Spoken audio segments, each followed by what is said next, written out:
Okay, young programmers, here we are. Today we're going to go ahead and show you how to add sounds to your game if you want to do that. What I'm going to do is I'm going to add a very quick laser sound to my Box Wars game. So I'm going to actually go ahead and put that in my player class. It can go in basically any of your classes that you're going to do it. Here's what you're going to need. In the menu package, there's going to be a menu.java. In there, oh, actually, that's where you'll find how you'll actually create a private sound variable. Where do you get the sound class? You can actually copy that file right from here and put it right into your package.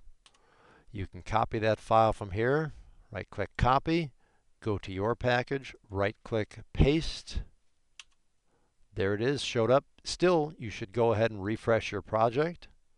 Right click refresh. So now in menu.java, you'll need an instance variable, private sound. We're going to copy that in.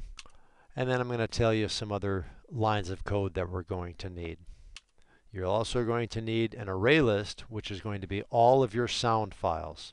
So you can go ahead and copy that and paste that in.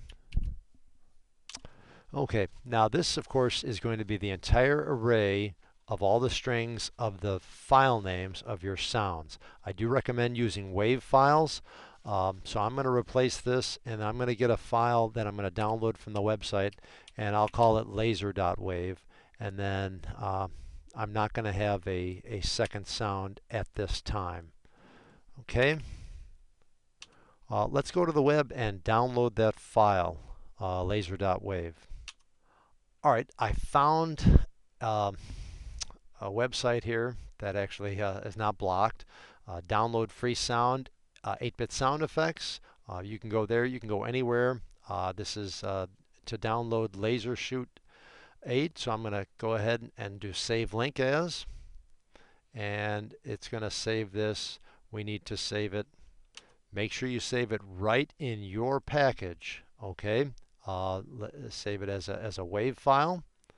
I'm actually going to rename it and call it laser so that it matches the file that's downloaded there. Okay, and it should be in our package here. Don't forget to refresh. Right, click there, F5 for refresh. It should have shown up. You'll see it there, laser.wav, and I'll show you what's next. Okay, we've got our sound instance variable. We've got our sound files instance variable. What we need to do is initialize all of our sounds. I'm going to go back to menu and find that.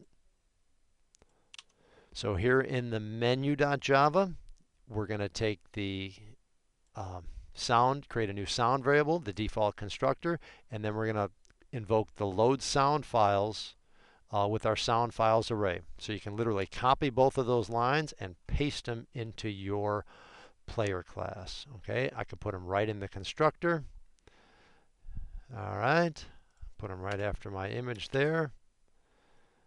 That should load this. Whoops, that should load the sound files there. That's at the end of our constructor. Okay, we've created a sound variable. We've loaded all the sound files. I'm going to go now to my update method. Okay, and then I need to find out whenever a button is clicked, I want to play that laser sound so that the sound will actually, you'll actually be able to hear it when a button's clicked. Now for me, I need to do it for each player since each player has their own button. I'm just going to do it for player 1.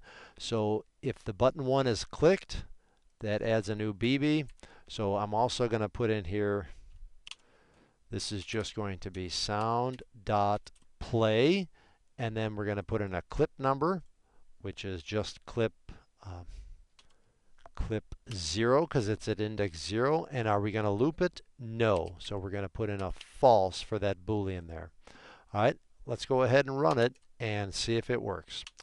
All right, here's something you need to be very careful with. Eclipse does this without us knowing. When you paste things in from the original sound from the menu, when you paste a few things in, Eclipse seems to think that you want that sound file that's in there. We don't want that. You want to have your own sound.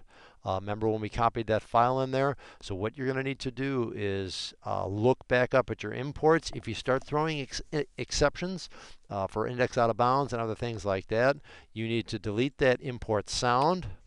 All right, refresh your project and compile and run it again.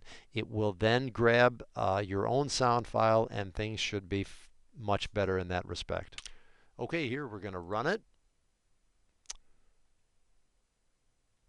And then we already have credits here. It's set to free play. Box Wars, go ahead and launch that. We've got this here. There's my phone there, and here we go. And that's it. So hopefully that showed you everything you need. You could have as many sound files as you want. You can have them in any of your classes. The key is to, if you start throwing exceptions, make sure you look at the imports. Make sure you've removed that if it tries to import something from menu. All right. Good luck. Have fun.